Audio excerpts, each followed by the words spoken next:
to Guardiola, who plays it deep. Saifi with a header. Howard gratefully claims it. Distribution, brilliant.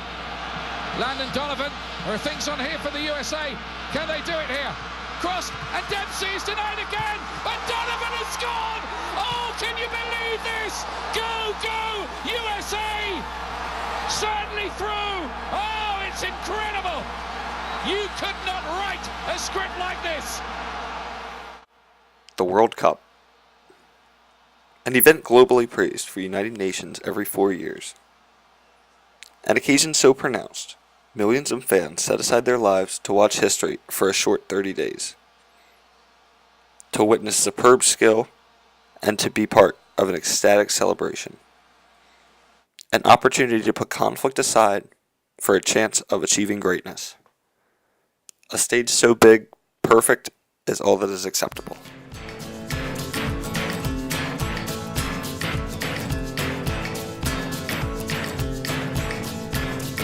Just because she feeds me well, and she made me talk dirty in a pink hotel. It doesn't mean she's got eyes for me. She might just want my bones, you see. And hey, flyhead, don't you get me? She's the second best killer that I ever have seen. It don't come much more sick than you. I can go on and you want me to. It's just so wrong, so very nice. And I told you once and you killed me twice. Saw you one time on the back of the club, chewing on glass on the ticket stubs. I heard you kill the boy till he bled. You stood and said, oh my God, till she said,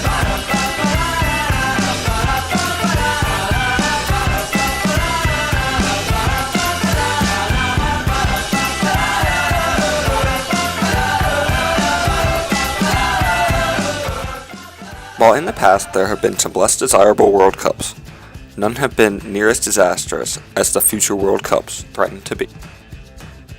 Saying the 2014 World Cup held in Rio de Janeiro has been highly anticipated would be an understatement.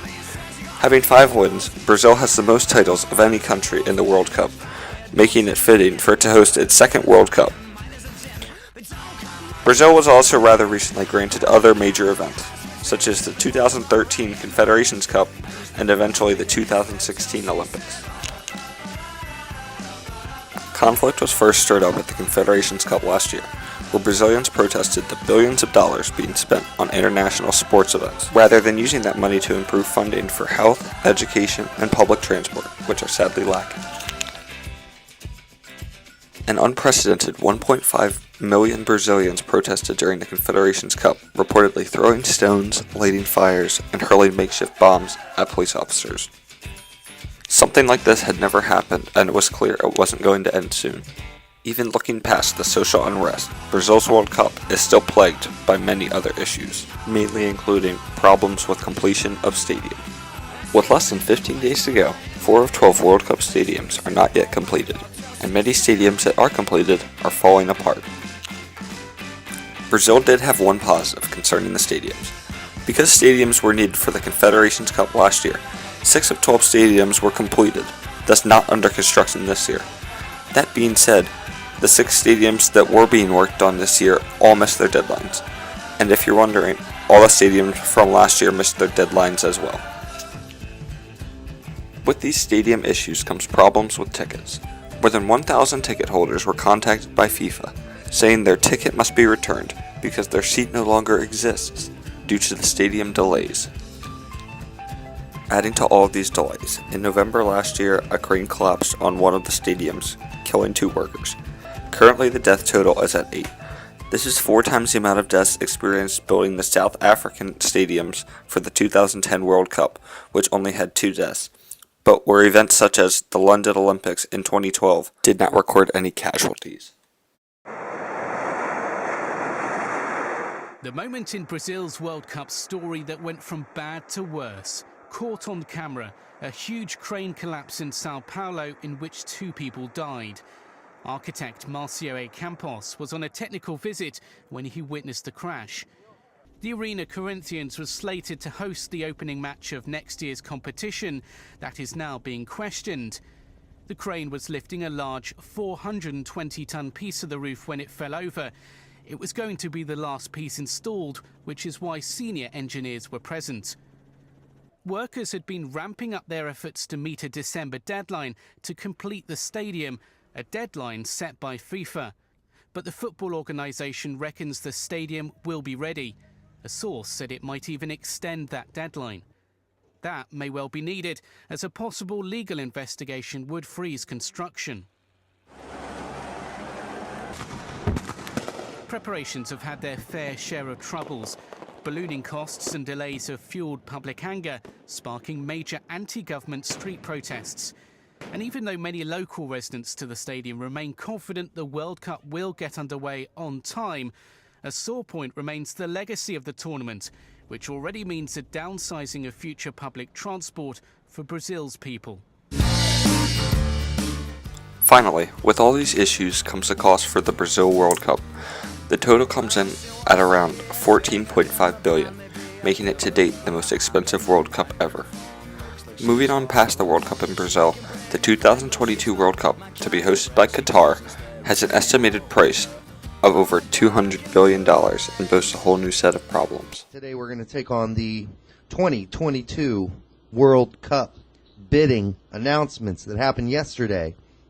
And, of course, the winner was Qatar, if you're George W. Bush, and it's Qatar if you're somebody else. As I am going to rant here, I'm going to start out by saying, okay, why not Luxembourg? You know, I know they didn't actually have a bid, but what is a country like Qatar going to do with 6 to 7 Olympic Lego stadiums that they plan to build? They say they're going to tear them down and afterwards and donate them to lesser nations, probably like England or the United States. Let's hope no one gets hurt or injured, however, when one of these, you know, collapsing temporary Lego air-conditioned stadiums falls apart. But 1.7 million people live in this country. They've never even qualified for a World Cup. They're 208th in the World Cup. In short, they're a god-awful soccer nation. Their strikers can't hit empty nets from 5 feet out. The country's 45 miles wide and 140 miles long. Are the stadiums going to be built across the street from one another? And what about drinking beer? We're all worried about that. Qatarians apparently don't partake and frown on alcohol. And I'm supposed to go through, I guess, the whole World Cup in 2022, going through withdrawals, I guess. But what happened to the FIFA bylaws that required all World Cup hosts to be self-proclaimed beer-loving nations, or at least alcohol-welcoming?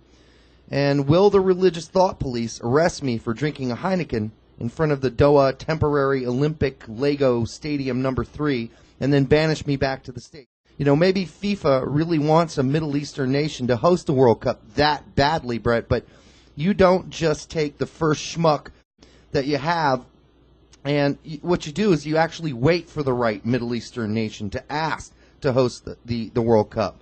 Maybe someone who's actually qualified for the World Cup before, like Kuwait. Maybe. That's just an idea. Is that too much to ask? Wait for them to bid. Until then, I'm sorry, but this was just a catastrophe of a pick to me. Smells bad. In addition to all these issues comes many more. Many of the promises, such as 12 futuristic stadiums and air conditioning that brought the World Cup to Qatar in the first place, are not being fulfilled. The 12 stadiums promised have been cut down to the FIFA minimum of 8 stadiums, and the air conditioning to bring summer temperatures from 130 degrees Fahrenheit down to 80 degrees is not possible on World Cup stadiums. This means the World Cup will most likely be moved to winter. If this happens, it will interfere with all the European soccer leagues, causing their play to be stopped for a month while the World Cup goes on. It would also conflict with the NFL in the US, and with the World Cup being the only time mainstream America watches soccer, a tremendous amount of viewership would be lost. A move to winter would also result in a breach of TV contract and force a renegotiation. In addition to this comes the construction of stadiums. The stadiums, as well as many entire cities, must be built from scratch. As shown by the 2014 Sochi Olympics, building from scratch isn't always the best approach.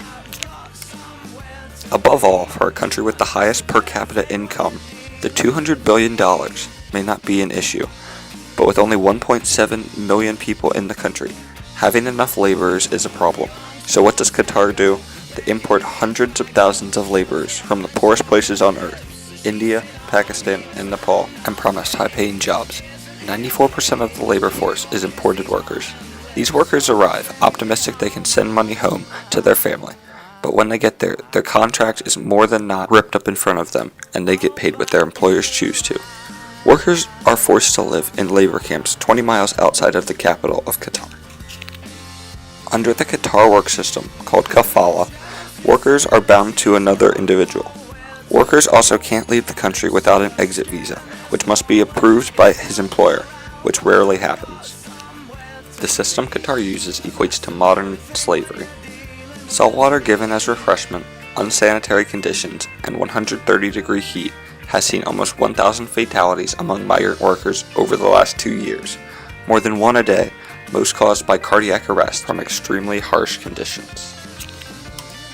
A human rights agency estimates if the World Cup is held in Qatar, around 4,000 people will die, compared to the only 8 people that died this year for Brazil. Now some might ask, why then would they choose Qatar? There are reports some FIFA officials were allegedly bribed to secure the bid for Qatar.